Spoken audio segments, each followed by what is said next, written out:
सवाल ये कि गुर्दे ख़राब क्यों होते हैं, और अगर देखें तो वो कौन सी अलामात हैं जिनसे हमें ये पता चलता है कि गुर्दे ख़राब होना शुरू हो गए हैं। जी बिस्मिल्लाहिर्रहमानिर्रहीम। गुर्दों का मर्ज़ ऐसा ख़तरनाक मर्ज़ है कि तकरीबन तमाम अमराज में अगर रोज़ा रखने में सबसे ज़्यादा जो ममानियत है वो गुर्दों के मर्ज़। अच्छा। चाहे वो गुर्दों में पथरी हो, चाहे प्रोस्टेट के इश्यूज़ हों, यूरिथ्रा के, यूटीआई के, या आपको गनोरिया, सिफिलिस, कोई ज़ख्म हो, कोई सोजिश हो, सुजाक हो, ये कोई भी मर्ज़ हो। और इवन के जो गुर्दे जिसमें डायलिसिस होते हैं वो तो खैर इस काबिल ही नहीं होता, रोज़ा रखना तो दूर की बात, वो तो बिल्कुल ही बेचारा बेबस हुआ होता है। लेकिन गुर्दों के अमराज में बहुत एहतियात की ज़रूरत है। अपने मुआलिज के मशवरे से आपने रोज़ा रखना है, नंबर 1। अच्छा। नंबर 2, आप अगर रोज़ा रखना बहुत ज़रूरी भी है तो आपने अपनी डाइट का बड़ा एक अमल दखल करना है। मिसाल के तौर पे आपने गुर्दों का मरीज़, हमारे यहाँ एक बहुत बड़ा ट्रेंड है कि रोज़े के टाइम लोग या दूध सोडा पीते हैं बोतल दूध में मिला के, या डायरेक्ट बोतल पीते हैं कोल्ड ड्रिंक्स। अच्छा। जितनी कोल्ड ड्रिंक्स हैं ये गुर्दों के मरीज़ के लिए जहर है। अच्छा। दूसरा, गुर्दे का जो मरीज़ है वो अपनी हांडी टमाटर नहीं डालेगा उसमें, वो इसमें वो डाल लेगा, दही डाल लेगा। ठीक। एक तो ये एहतियात है। कोई भी उसकी हांडी बने, सुर्ख मिर्च कम हो, काली मिर्च में, सब्ज मिर्च में आप बना के उसको दे सकते हैं। रोटी भी वो जौ के दलिया की खाएगा, गंदम की नहीं खाएगा। अगर आप रोज़ा रखना उसके लिए मकसूद है तो जौ का दलिया ले ले, जौ के दलिया की रोटी ले ले, जौ की रोटी ले ले, और घर में जो भी सब्जियां हैं जिसमें आपकी टिंडे हैं, कद्दू हैं, तोरियां हैं, शलजम हैं, ये तमाम चीज़ इस्तेमाल करें। अगर उसका पोटेशियम डिस्टर्ब है तो वो केला नहीं खाएगा, बाकी वो अमरूद खा सकता है, खरबूजा वो खा सकता है। बहुत से लोग मना करते हैं, लेकिन अल्हम्दुलिल्लाह बहैसियत मजबूरी खरबूजा गुर्दों के लिए वो कभी चीज़ है। इसी तरह आप आड़ू ले सकते हैं, सेब ले सकते हैं गुर्दों के मरीज़ जो है। इसके अलावा मेन एक ऐसा नुस्खा मैं आज आपको बताता हूँ कि वो अपने मशरूब में क्या लें। यानी आप जोहर के टाइम या असर के टाइम 1 गिलास पानी में 1 चम्मच ज़ीरा सफ़ेद डाल दें। ठीक। जो गुर्दों के मरीज़ हैं जिनको पता है कि जी उनको अफ्तारी से 1-2 घंटा पहले पेशाब में जलन या दर्द या किडनी वाली साइड पे बोझ आना शुरू हो जाता है, तो उनके लिए ये बहुत ज़बरदस्त नुस्खा है, तीरे बादफ नुस्खा है। 1 चम्मच टेबल स्पून 1 गिलास पानी में भिगो के रख दें, और अफ्तारी के टाइम खजूर खाने के बाद उसको छान के पुन के ना जीरे को उस पानी के साथ रोज़ा खोल लें। आप इमेजिन करें, ये जीरा सफ़ेद अल्लाह की वो नेमत है जो गुर्दों की सफाई करता है। वाह। जो यूरिया आपकी बॉडी में बढ़ गया है, क्रेटिनिन बढ़ गया है, और ये डायरेटिक प्रॉपर्टीज रखता है। डायरेटिक ये होता है पेशाब अवर, कि जब आप पेशाब आपका रुकता है तो वहाँ तेजाबी मादे रुकते हैं। जब आपका पेशाब रवा हो, बहाल हो, तो उस टाइम आपके तेजाबी मादे बॉडी में नहीं रुकते। तीसरे नंबर पे गुर्दों के मरीज के लिए बहुत ज़्यादा गोश्त का इस्तेमाल भी नुकसानदेह है। अच्छा। चौथे नंबर पे नमक हम लोग जो इस्तेमाल करते हैं, हमारे यहाँ बहुत घरों में अभी भी वाइट नमक यूज हो रहा है, और वाइट नमक जो है ना वो किडनी के लिए बहुत नुकसानदेह है, ब्लड प्रेशर के लिए बहुत नुकसानदेह है, आपका पूरी बॉडी का सोडियम लेवल डिस्टर्ब कर देता है। तो हम अमूमन कहते हैं कि काला नमक, काली मिर्च और पिंक साल्ट, इसका एक मिक्सचर बना लें। अच्छा। 1 चुटकी, बहुत भी अगर उसने अपने खाना उसका फीका बने, वो उसमें वो ऊपर से डाल के ले ले, तो वो उसको नुकसान नहीं देगा।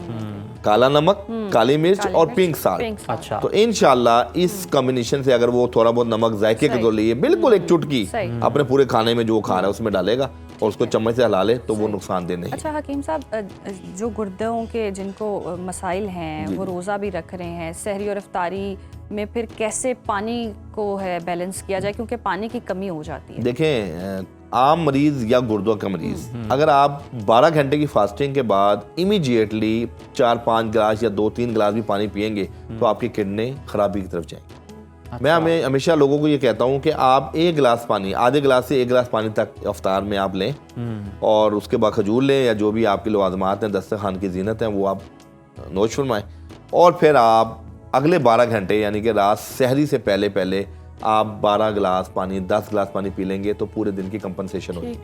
लेकिन मैं अमूमन एक चीज़ और बताता हूँ लोगों को कि बाज़ औक़ात हमारे कुछ ऐसे इंग्रेडिएंट्स हैं जिनका मशरूब आप बनाते हैं, तो वो 1 गिलास, यानी कि अगर वो 1 गिलास आप पिएंगे तो वो 3-4 गिलास पानी की कंपनसेशन कर देता है। वाह वाह, ये एक बड़ा नुक्ता है।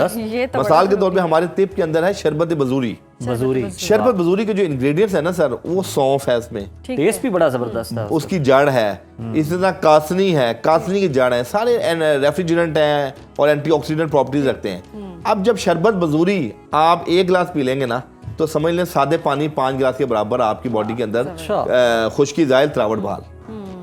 देखिए हमारी बॉडी के अंदर 85% पानी है, हमें पानी की बहुत फिक्र करनी है। इसी तरह घरों में मशरूब बनता है इमली आलू बुखारे का शरबत, वो भी आपकी काफ़ी पानी को कंपनसेट कर देता है। अच्छा, गुर्दों के मरीज के लिए हमारे पास एक ड्राई फ्रूट की शक्ल में एक चीज़ मिलती है जिसको हम जरिश कहते हैं। वो काले चने के बराबर खट्टे मीठे से दाने होते हैं। गुर्दों के लिए, जिगर के लिए और आपकी बॉडी में जब तलखी पैदा होती है रोज़ा रखने से, उसके लिए दुनिया की बेहतरीन चीज़ है। तकरीबन 2-3 चम्मच वो आप सहरी में और 2-3 चम्मच आप अफ्तारी में खा लें। और वो ऐसी ज़बरदस्त चीज़ है, वो ऐसा मेवा है, उसको आप जो सालन खा रहे हैं उसके ऊपर मुट्ठी डाल के खा लें।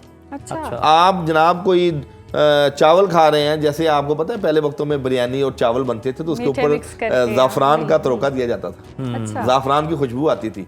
तो ये जो ज़रिश्क है वो चावलों के ऊपर डाल के भी खा सकते हैं। वो आपके खाई हुई ग़ज़ा के साथ मिल के वो जुज़े बदन बनेंगे और आपके चेहरे को शगुफ्तगी देंगे, आपके चेहरे को चमक देंगे और ताजगी देंगे। क्या बात है हकीम साहब, गुर्दों की बीमारी की वो कौन सी खामोश अलामात हैं जिन्हें लोग अक्सर हम देखते हैं कि अब माह मुबारक में रमज़ान में भूख प्यास की शिद्दत समझकर नज़रअंदाज कर देते हैं? जी, मेन अलामत गुर्दों के मरीज़ में जब उनको गुर्दों का आर्जा होता है तो सबसे पहले तो वो जब पेशाब करने जाते हैं तो लगता है जैसे उन्हें बहुत पेशाब आएगा, लेकिन वहाँ उतना पेशाब खारिज नहीं होता। सबसे पहली अलामत ये है। दूसरी अलामत ये है कि उनकी पूरी टांग में वीकनेस आना शुरू हो जाएगी। अगर आपके गुर्दे खराबी की तरफ जा रहे हैं, आपकी बॉडी में क्रेटिनिन यूरिया ज़्यादा हो रहा है, तो आपकी जो टांगें हैं ना, लगेगा जैसे बिल्कुल बेजान होगी। ये एक बड़ी दूसरी अलामत है।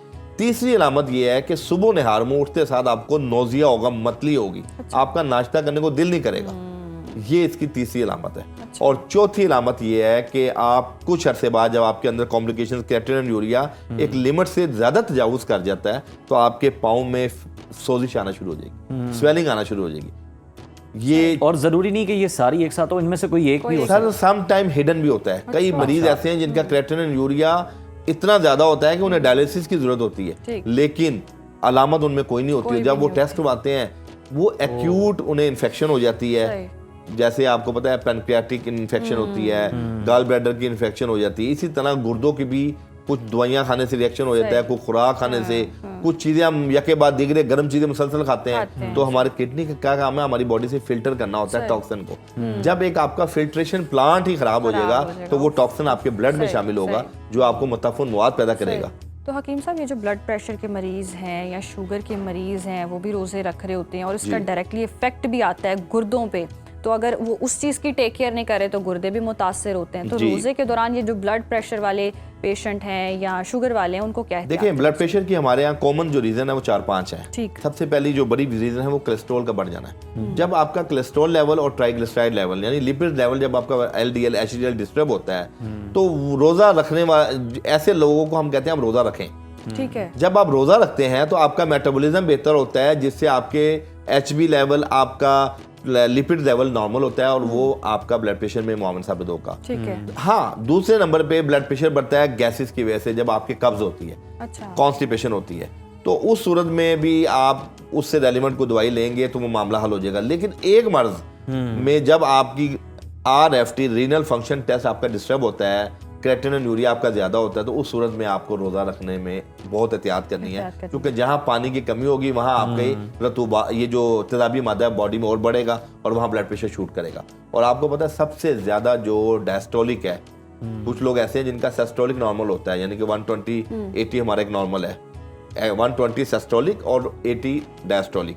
अब सिस्टोलिक तो 120 पे है, जो डायस्टोलिक है ना वो आपका 90+ 100 तजावुज कर जाता है और आपको पता भी नहीं लगता। ये आपके किडनी फेलियर का बाइस बनता है और ये उस सूरत में होता है जब आपका RFT डिस्टर्ब होता है। हकीम साहब, आखिर में वो लोग जो बिल्कुल माशाल्लाह सेहतमंद हैं, तंदुरुस्त हैं, लेकिन वो कुछ गलतियां कर रहे हैं जिनसे उनके गुर्दे ख़राब हो सकते हैं, वो बता भी दें वो कौन सी गलतियां कॉमन, और अगर अपनी गुर्दों की सेहत को बेहतर रखना है तो उसके लिए क्या चीज़ें इस्तेमाल करनी चाहिए और आपकी रूटीन क्या होनी चाहिए? जी देखें, गुर्दों के अंदर जो खराबियाँ हमारे यहाँ बहुत ज़्यादा पैदा हो गई हैं या गुर्दे फेलियर की तरफ जा रहे हैं, उसके अंदर सबसे अहम चीज़ आपका स्ट्रेस लेवल है। अच्छा। हमें खामोशी के साथ हमारे ब्रेन में कुछ ऐसे हार्मोन रिलीज होते हैं जो हमें बीमारी की तरफ लेके जाते हैं। कार्टिसोल ऐसा एक हार्मोन है जो आपके मजाज के बरखिलाफ जब आप स्ट्रेस में होते हैं तो वही आपका मजाज के बरखलाफ काम शुरू कर देता है। इसी तरह दूसरी अहम चीज कोल्ड ड्रिंक्स। हमारे यहाँ बच्चे कोल्ड ड्रिंक्स बहुत पीते हैं, जितनी भी कोल्ड ड्रिंक्स हैं ये आपके लिए मुफीद नहीं है, इनसे अवॉइड करना चाहिए। तीसरी अहम चीज जंक फूड। आप देखें ये मुर्गी, वो मुर्गी जो अपने पाँव पे नहीं खड़ी हो सकती, वो आपको क्या तकवीत देगी। और जब मुर्गी को बर्न किया जाता है और एक तेल को बार बार जलाया जाता है, आपको पता है ये जो तेल जिसके अंदर आप कोई चीज फ्राई करते हैं बाजार में, वो सालों साल चेंज नहीं होता, वो काला भी हो जाता है, चेंज नहीं होता, और वो इंसान क्या जानवरों के लिए भी मुज़र है। और वो तेल के अंदर हम कोई भी फ्राई चीज या कोई भी आप फ्राई चीज ले रहे हैं तो वो आपको जहर पॉइजन बन जाता है, स्किन की एलर्जी बनती है, टॉक्सिन बनता है। मैं उन तमाम बच्चों को ये पैगाम देना चाहता हूँ कि और उन वालिदैन को कि अपने बच्चों को इन मुज़ी बीमारियों से बचा लें। ये जंक फूड, ये बेकरी, ये फास्ट फूड, इसके हम इतने आदी हो चुके हैं कि हम असल गज़ाओं से इनहराफ कर लिए। वो जो कुदरती गज़ाएं थी, वो जो टॉनिक्स थे, मसाले स्वांजना कीमा में बनता था, बड़ा मुकवी था। इसी तरह लोबिया एक बहुत मुफीद चीज़ है जो गुर्दों के लिए बड़ी मुफीद है।